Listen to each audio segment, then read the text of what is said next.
దేవుని నామానికి మహిమ కలుగును గాక.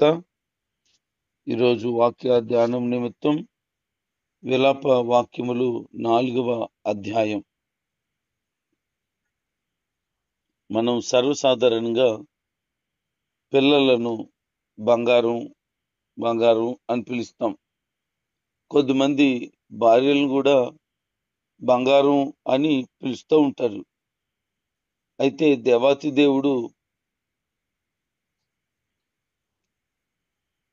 తన ప్రజలను ఎంత శ్రేష్టంగా పిలుస్తున్నాడు అని అంటే మేలిమి బంగారంతో పోలుస్తున్నాడు.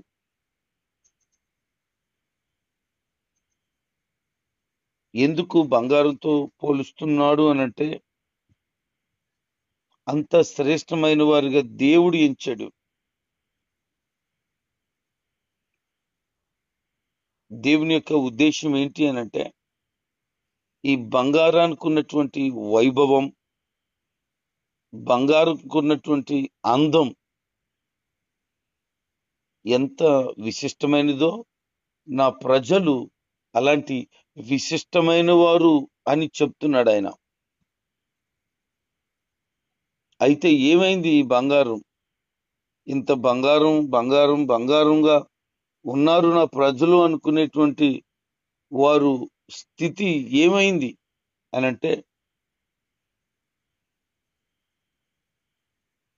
ఆ బంగారము ప్రసిద్ధి పోయిందట, బంగారానికి ఉన్న వైభవం పోయిందట, ఆ బంగారానికి ఉన్నటువంటి అందం కూడా పోయిందట.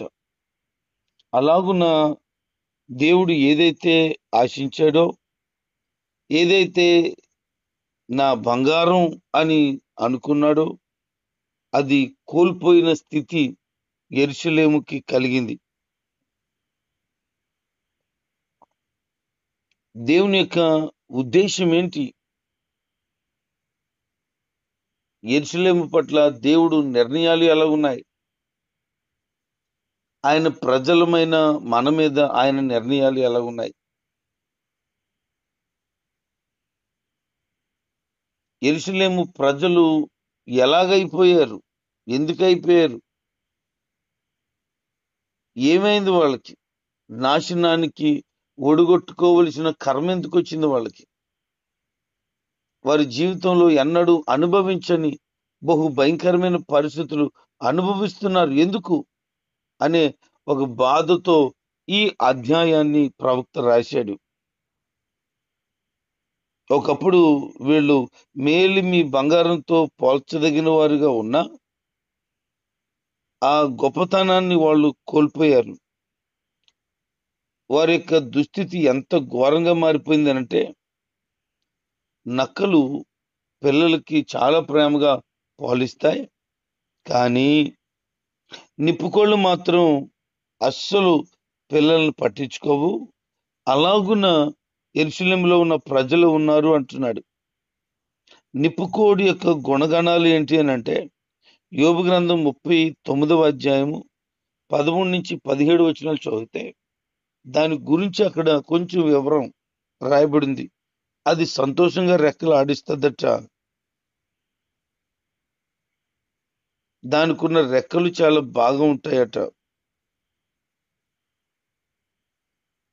అయినా దానికి మృదు స్వభావం ఉండదట. నేల మీదే గుడ్లు పెడుతుంది, ఇసుకతో కప్పేస్తుందట. ఏదైనా తొక్కుతుంది అనే ఆలోచన ఉండదట. అది గుడ్లు ఎక్కడ పెడుతుంది? దారిలో పెడుతుందట. పోతే పోని అనుకునే లెక్కలేనితనం ఉంటుందట దానికి.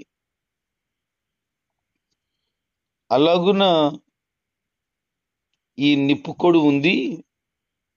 ఇంకా చెప్తూ అవి ఇసుక కప్పితే ఆ ఇసుక వేడికి గుడ్లు పగిలి పిల్లలు అవుతాయట. అంతేగాని పొదిగితే పిల్లల కింద మార్చబడవు.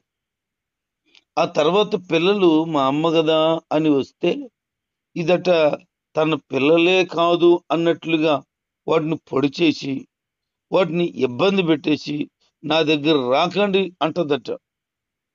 వాస్తవానికి తను గుడ్లు పెట్టడానికి కొంతకాలం గర్భం ధరించింది, గుడ్లు పెట్టడానికి ప్రసవ వేదన పడింది. అయినా సరేనట నా కష్టం వృధా అయిపోతుంది అని భావించదట. ఆ పిల్లల్ని హింసిస్తది, అవసరమైతే చంపేస్తది. అలాంటి నిప్పుకోళ్ళలాగా, ఓయ్ యెరూషలేము ప్రజలారా మీరే ఉన్నారు అన్నాడు. అంటే యెరూషలేము యొక్క ప్రజల స్థితి ఎంత ఘోరంగా మారిపోయింది. ఏమైంది అసలు అనంటే, ఆ యెరూషలేము ప్రాంతానికి శత్రువులు ముట్టడి వేసేశారు.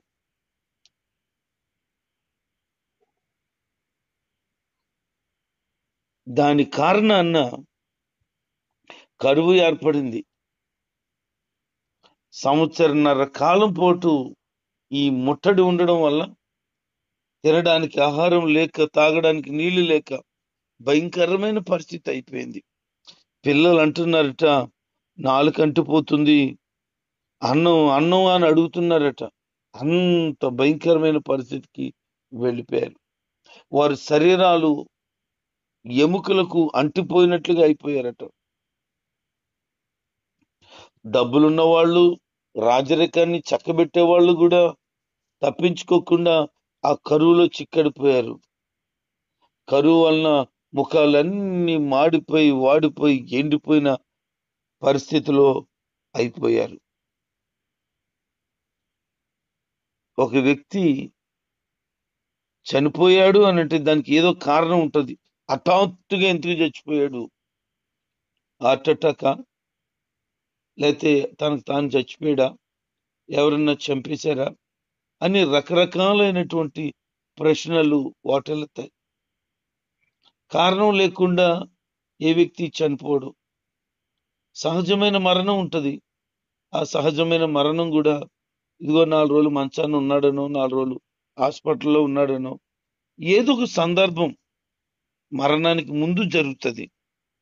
అలాగే కరువు వచ్చింది అనంటే ఏదో ఒక కారణం ఉంది. ఊరికనే కరువు రాలేదు.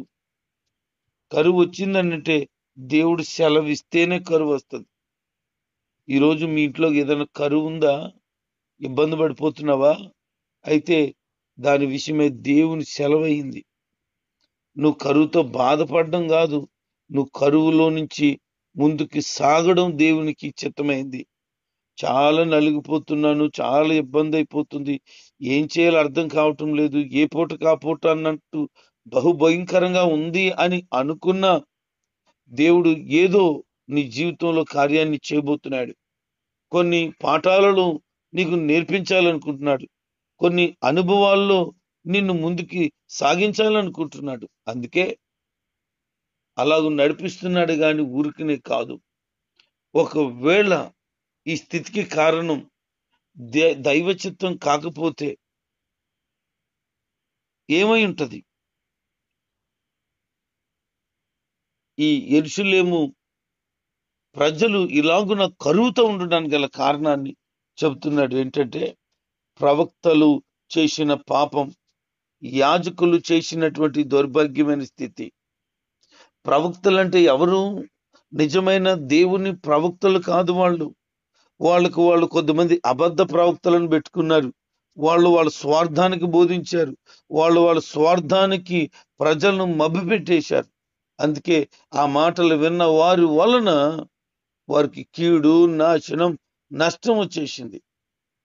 దేవుని వాక్యాన్ని ప్రకటించేటువంటి నిజ ప్రవక్తలుగా ఉన్న దైవజనులను జనాలు పట్టించుకోరు గాని, దురద చెవులు కలిగిన వారే కల్పనా కథల వైపు తిరిగేటువంటి ప్రజలై ఉన్నారు. వాళ్ళకి ఈ పరిస్థితి ఈ గతి పడుతుంది. మీకు అర్థమవుతుందా? దేవుని వాక్యాన్ని ఉన్నది ఉన్నట్లుగా బోధించేటువంటి సేవకుల మీద చాలా మంది మాట్లాడుతూ ఉంటారు. వాళ్ళు మాటే లెక్క చేయరు, అలాగే చెప్తారని. ఇప్పుడు ఏం పర్వాలేదు, కంగారు పడకు, టైం ఉంది నీకు.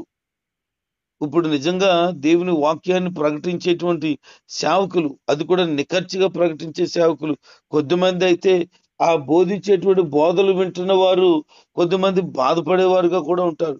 కఠినంగా చెప్తారు, నొప్పి వచ్చేటట్లుగా మాట్లాడుతారు అని.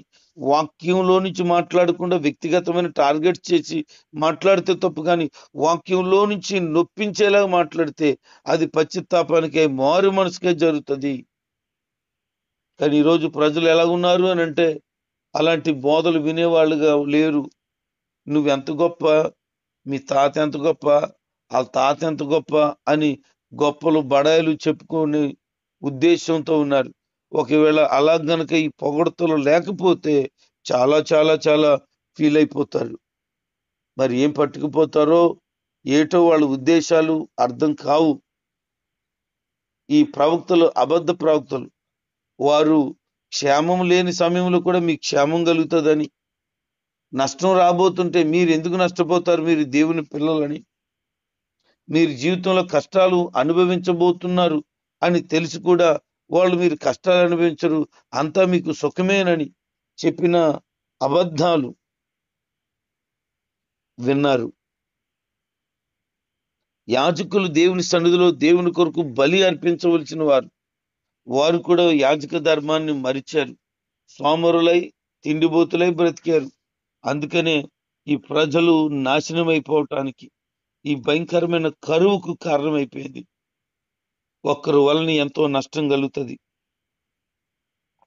ఒక్కరి వలన వ్యవస్థ బాగుపడచ్చు, కానీ బాగుపడిన వారి కంటే నష్టపోయిన వారు, కోల్పోయిన వారు బహుగా కనబడతారు మనకి.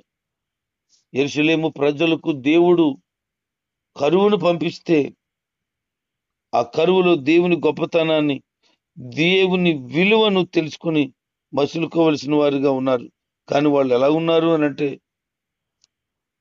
వారు చేసిన పాపానికి వారి మీదకి శిక్ష వచ్చేలాగా వాళ్ళు చేసుకున్నారు. చాలా విచారింపదగిన విషయం. మనకు తెలుసు, ఒక మనిషి చేసిన పాపాన్ని దేవుడు సహించలేడు, దాని మీద కోపం వస్తుందని. ఆ కోపం భయంకరమైన శిక్షను తెస్తుంది అని. మనుషుల కోపం దేవుని నీతిని నెరవేర్చవు గాని, దేవుడు గనక ఒక మనిషి మీద కోపపడుతుంటే దాని అర్థం ఏంటంటే, వారిలో దేవునికి వాళ్ళకి మధ్యలో ఉండే అడ్డుగోడ పాపం ఉంది. ఆ పాపాన్ని బట్టి దేవుడు కోపపడతాడు తప్ప ఎవరి మీద వ్యక్తిగతంగా కక్ష సాధింపులు దేవునికి లేవు. ఈ రోజున నీ జీవితంలో దేవుని కోపం గురై ఉండుంటే కారణం తప్పకుండా నువ్వు తెలుసుకోవాలి. నీవు ఏదో పాపం చేసి ఉంటావు, దేవునికి నచ్చని కార్యాలు చేసి ఉంటావు, అసహ్యమైన జీవితాన్ని జీవిస్తూ ఉండొచ్చు. నువ్వు చేస్తున్న ఆ దుర్మార్గం వల్లనే దేవుడికి నచ్చక నీకు శిక్ష విధించి ఉండవచ్చు. జాగ్రత్త, జ్ఞాపకం చేసుకో, సరి చేసుకో, నీ లోపాలను దిద్దుకో. దేవునికి ఇష్టమైన బిడ్డగా ఉండటానికి నీవు ఆయనకు అప్పగించుకో. ఇంతకుముందు ఒకటి కంటే ఎక్కువ సార్లు యెరూషలేం శత్రువుల చేతికి చిక్కడిపోయింది. యూదా రాజులు పరిరక్షణ కోసం వారు కోట చుట్టూ బురుజులు కట్టారు. అది 2 దినవృత్తాంతాలు 26వ అధ్యాయము 9వ వచనంలోను, 33వ వచనం, 14వ వచనంలో కూడా మనకు తారసపడుతుంది. మహాబలమైనటువంటి బబులోను సైన్యం కూడా 1.5 సంవత్సరాలు ముట్టడి వేసేశారు. యెరూషలేమును నాశనం చేయడం వారి వల్ల కాలేకపోయింది. యెరూషలేము బయట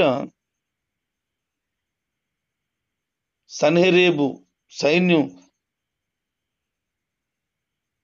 నాశనమైన సంఘటన కూడా మనం గమనిస్తాం. యెషయా గ్రంథం 36వ అధ్యాయము 1 నుంచి 2 వచనాలు, 37వ అధ్యాయము 36, 37 వచనాల్లో మనం గమనించగలుగుతాం. దేవుని ప్రజల యొక్క నాశనం, కీడు, వారు అనుభవించిన ఆ దుస్థితి చాలా ఘోరాతి ఘోరమైనది. వారు దేవునికి ప్రియమైన వారుగా ఉండవలసిన వారై దేవునికి వ్యతిరేకంగా బ్రతుకుతున్నారు. ఆ ప్రవక్తల పాపమే, యాజకుల యొక్క పాపమే దాన్ని శత్రు చేతికి అప్పగించేలాగా చేసేసింది. ఒక మనిషి నాశనం అయిపోతున్నాడు, నష్టపోతున్నాడు అనంటే దాని అర్థం ఏంటి అనంటే, వారు దేవునికి ఇవ్వవలసిన ప్రాధాన్యత ఇవ్వకుండా నిజ దైవ ప్రవక్తలను యొక్క మాటను పెడచెవిని పెట్టి ఇష్టం వచ్చినట్లు బ్రతుకుతున్నప్పుడు ఈ రకమైన పరిస్థితులన్నీ కూడా మనం చూడగలుగుతాం. అందుకే దేవునికి అప్పగించుకునేవారుగాను, దేవుణ్ణి గణపరిచేవారుగాను మన జీవితాలు ఉండగలగాలి. ప్రజలు అశుద్ధమైపోయారు, అపవిత్రమైపోయారు, పూర్తిగా తొలగిపోయారు. పరిశుద్ధమైనటువంటి వారే జీవించవలసినటువంటి యెరూషలేము ప్రజలు అశుద్ధతకు ప్రాధాన్యత ఇచ్చేశారు. పూర్తిగా చెడిపోయారు, లోకాన్ని కోరుకున్నారు, అపవిత్రతమైనటువంటి బ్రతికారు. నాశనం కీడులను పడిపోవడానికి అదే మరొక కారణం. ఇక్కడ మాట్లాడుతున్న మాటలు ఏంటి అనంటే, చివరిగా ఊజు అనేటువంటి దేశం గురించి ప్రస్తావన తెస్తూ, దేశానికి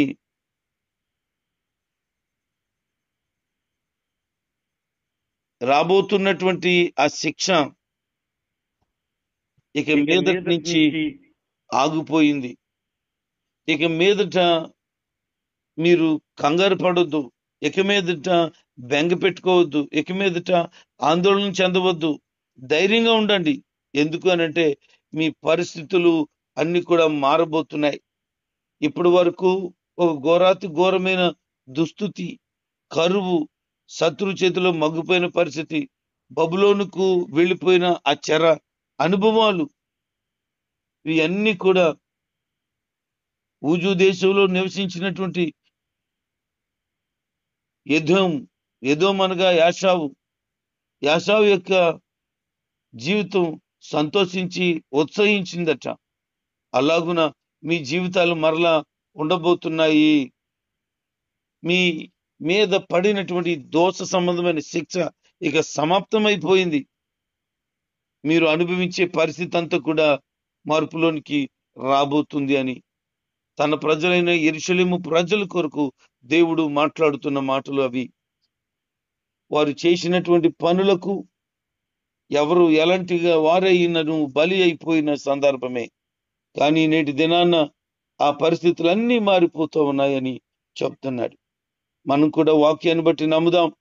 ఈ రోజు వరకు శత్రు చేతుల్లో మగ్గిపోయిన పరిస్థితి, అవమానాలు, నిందలు కలిగిన పరిస్థితి, భయంకరమైనటువంటి పట్టింపు లేని బ్రతుకు, ఇలాగున అనేక పరిస్థితులు గుండా నీ జీవితం వెళ్ళి ఉండొచ్చు. అయితే ప్రభు చెప్తున్నాడు, ఇప్పటివరకు నువ్వు అనుభవించినటువంటి ఆ వేదన, ఆ దుఃఖం, ఆ శ్రమ ఇక మీదట ఉండదు. నేను దానిని ముగించేస్తున్నాను. నీ కష్టాన్ని ముగిస్తున్నాను, నీ వేదనను ముగిస్తున్నాను, నీ కన్నీళ్లను ముగిస్తున్నాను, నువ్వు అనుభవించుచున్న అక్షోభకు ముగింపు పాడుతున్నాను, చరమ గీతం పాడుతున్నాను అన్నాడు. అంటే ఇక మీదట ఇప్పుడు వరకు ఉన్న పరిస్థితులు ఉండవు.